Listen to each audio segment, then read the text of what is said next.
Welcome.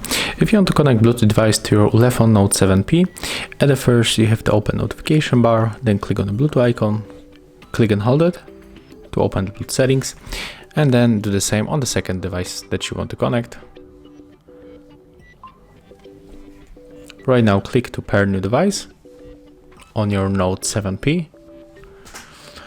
And right now we are able to connect to one of these devices that pops on the screen. So of course I will connect with this smartphone and it's Mix 2. So we have to click and accept the pair on both devices. As you can see, it's very simple. And right now our smartphones are connected, so we can easily send data or do other stuff.